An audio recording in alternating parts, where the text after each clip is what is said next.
I just wanted him to explain everything from the beginning.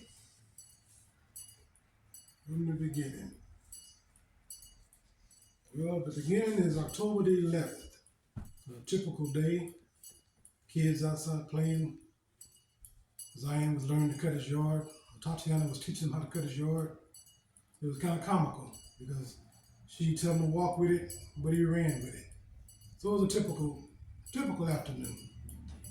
Then we had a car accident about half a block from the house, and Tatiana ran to the aid of the people that were in the car accident, and she stayed with them until the paramedics came to assist them.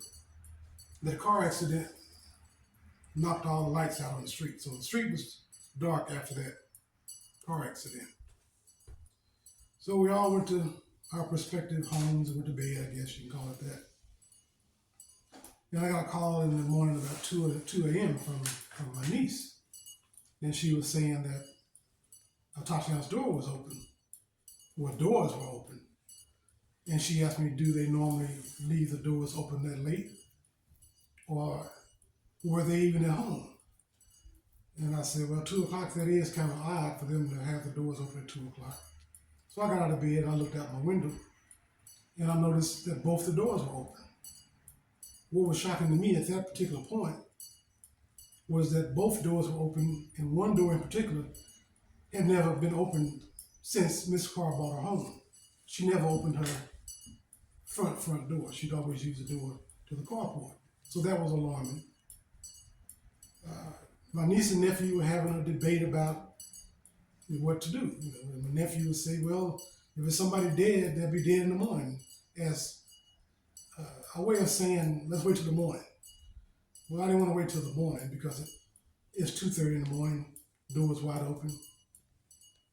I tried to call Zion. Zion's phone was broke. I tried to call Tatiana. Her phone was off. And Miss Carr, unfortunately, was hospitalized, so I couldn't make a phone connection. So I decided to call a non-emergency number to make sure everything was okay, because I didn't know what was going on. Didn't want to interrupt something or cause a further problem. And I called a non-emergency number before, and the policeman would show up, come to me, ask me what's going on, go to the house, knock on the door, go in and see what's going on. So I was sitting outside waiting on the policeman to come to do that very scenario. But as I was waiting, I saw them coming from the opposite end of the street on foot, from two of them. And my nephew said, who is that? And I'm like, at that point I wasn't sure because I was waiting for a policeman to come in a police car. So we watched them come down the street, and they approached the home, and they walked up the sidewalk, and we assumed that they were the police because they were going to the house. As they approached the front door, my mind was saying they're going to knock, they're going to ring the doorbell, and it'll all be over with. They didn't do that. They looked in, didn't ring the doorbell, didn't knock, and they proceeded to go to the side door. I'm perplexed at that point because I'm like, why are you going to the side door? Well, they looked in the side door, didn't knock, and then proceeded on to the backyard. Then I was really confused because I didn't know why he was going to the back of the house. He went to the back of the house, opened the back gate, and within minutes, less than about a minute, I could hear hear him yelling. I couldn't make out exactly what he was saying, but I was hearing him yell, and as he yelled, the gun went off.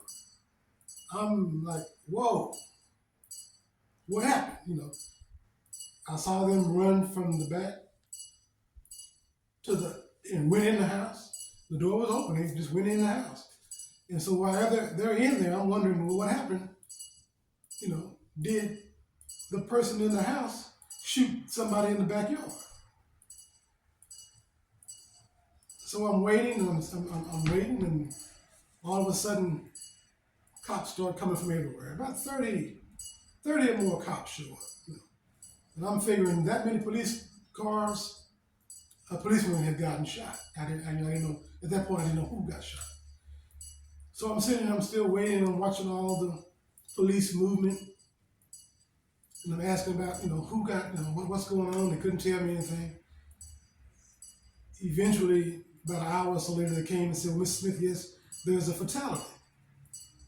But they couldn't tell me who got shot, whether it was a policeman or someone in the home. They couldn't tell me or wouldn't tell me. Then they came back and got a statement from me as to what I'd heard, what I had seen, but they still couldn't tell me who got shot. They told me that a detective would come and further enlighten me on what was going on. That didn't happen. So I sat outside all night long watching the police activity, and I decided I would, count the cop cars. I got up and walked the sidewalk to count the cop cars. And then my phone rang. And I reached my hand in my pocket to put on my phone and said, mind you, it's 3 o'clock in the morning. Who's calling me at 3 o'clock in the morning? So I said, hello. And they said, Mr. Smith, James Smith? I said, yes. And then he says, well, hold on, I want to talk to you. And I'm like, I'm still trying to figure out who this is calling me. But it was a policeman parked in the middle of the intersection, Allen, Mississippi. And the police car door opened, and he was coming toward me. I thought that was odd to call me and know that was me walking up the sidewalk. How he figured that out, I don't know. But at any rate, he came to me, and I told him that I called an emergency number, and I explained to him what I had just explained to you as far as the police coming and arriving at the house. And he wanted to know where I live, and I told him where I lived. And he wanted to walk me back to my home. And I wasn't going home. I wanted to go back to where I was sitting and watch.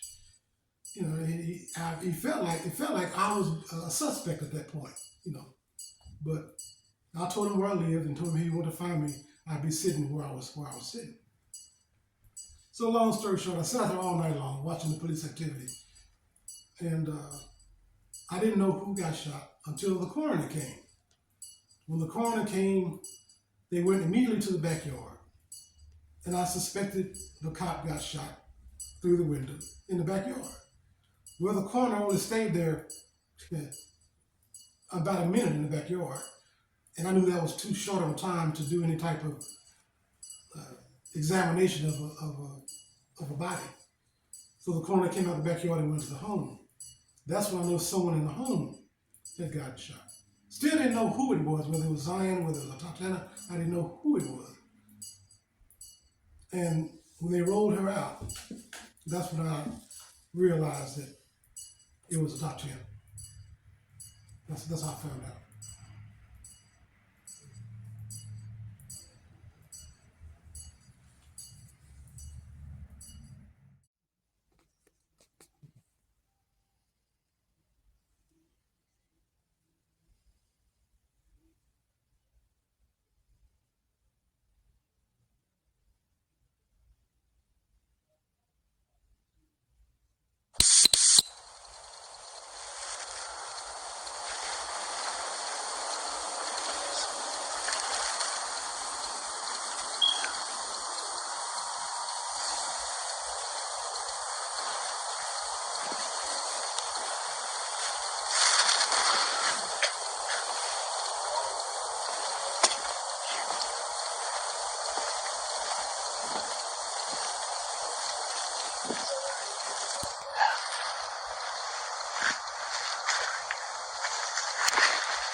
Put your hands up. Show me your hands.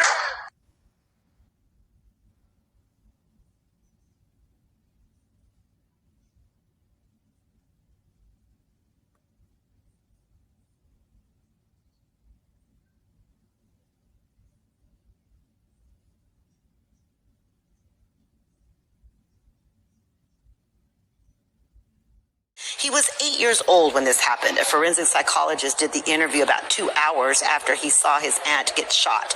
He says he saw his aunt point a gun at the window after hearing a noise. He says he thought he saw a gun and a badge out the window, but also said he was in bed when it happened. Yesterday, when he testified, he said he never saw her raise the weapon. The defense says he changed his story. Prosecutors say he's a little boy who was interviewed just after witnessing a very traumatic event. Okay, now knowing that day and it took a minute, but he finally gets charged and you go to the trial, what did you learn and what was that like for you, Mr. Smith?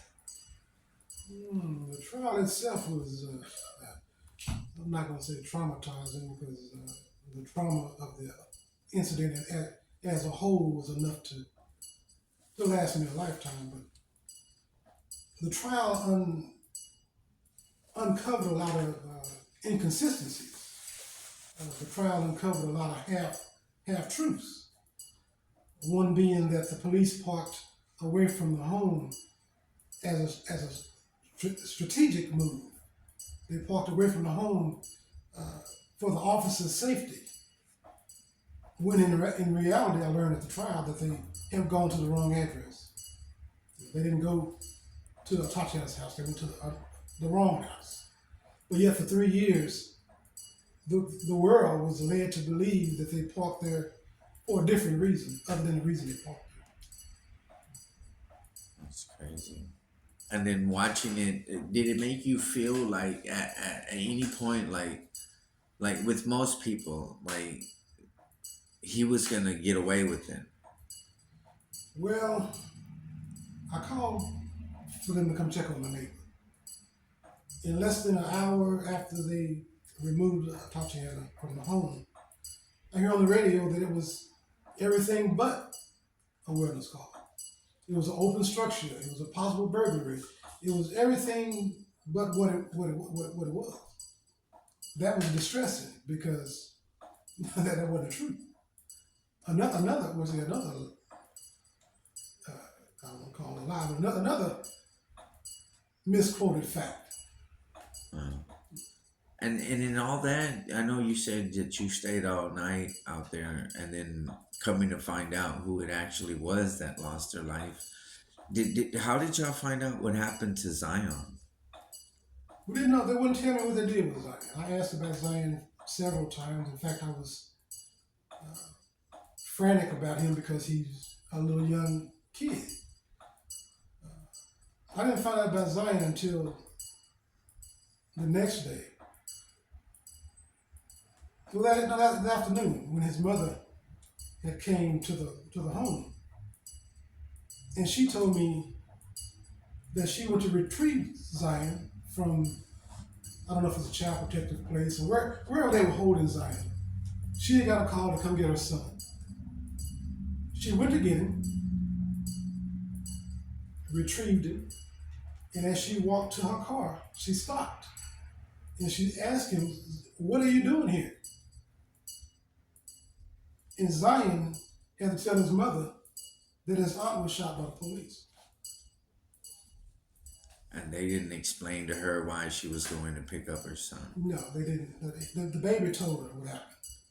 And I was furious that the adults in charge didn't say, "Miss Carr, this is why we have your son." They let her walk in this place. Mind you, she had just had open heart surgery.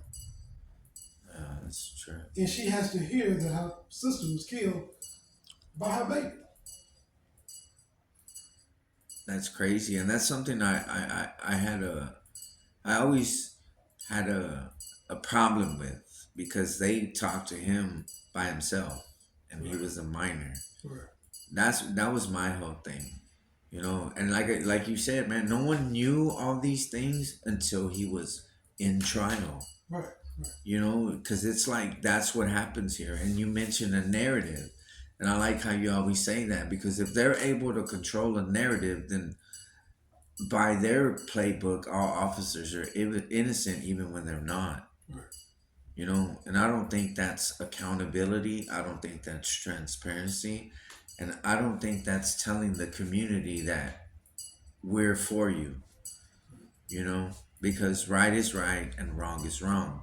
And if an officer is to be considered like above a certain group of people, or like his word is valid, his actions should dictate that, not just because he wears a badge, you know. And I've been there a couple times too in the hearings, and a lot of times I didn't understand why they were, because there was something that you mentioned that I had a problem with too, how certain people weren't allowed to testify about his character and all that. And when I went through a trial, they kind of did the same thing to me, but they did it backwards. Like they bashed me before I got found guilty. They let all these cops come and testify and blah, blah, blah. And then I was found guilty, and then that was the end of it, you know? And when I saw that, it was like, they're still showing favoritism to a police officer when he illegally broke a law. You Well, know, they had a, I don't remember the number, but they had a witness list of over 50. yeah, And they barely had 10. come show up Yeah. because they had. It's just, you know, I'm just glad that it did finally come out, you know, and I'm glad that somebody came, took an interest, and made it national news. You know, because if it would have been a normal, if they got what they wanted the Fort Worth way, there would have been no cameras in that courtroom. No, I'm gonna back up. When I learned that morning that 7 other people were shot by the police for various reasons. I live in the city and I didn't know that. Yeah, I didn't know that 7 other people had gotten shot by the police prior to Tatiana getting shot. yeah, And it was that finding that I vowed that she wouldn't be forgotten. yeah, because that's what they count on. See, they drag this on so long, and then they say justice is coming, but that's their whole thing. They want people to forget. They want the family to grow exhausted. They want them to get frustrated, and they basically want them to stop, you know. And that's why I like talking to you and conversating with you, because the whole time this has been happening, you've been in their face, you know. And I don't agree with how they say it's annoying or something like that, because they don't understand what it's like to live here. They can say that they represent this district. They can say they're for us, right? But and this is my problem, right? They want everyone else to understand the pressures of their jobs, the pressures of being a mayor, the pressures of being a city council member, the pressures of being a police officer, right? They want us to take all this into consideration, but they can't consider what it feels like to live across the street from a nightmare. They don't get it, right? And that's my irritant with this, right? Because here they are saying they want everyone to be behind them, support us, you know, we're for y'all. But the fact that they don't want to put in their feet in our regular Nikes, you know what I'm saying? They don't like that because it's uncomfortable, because that takes work.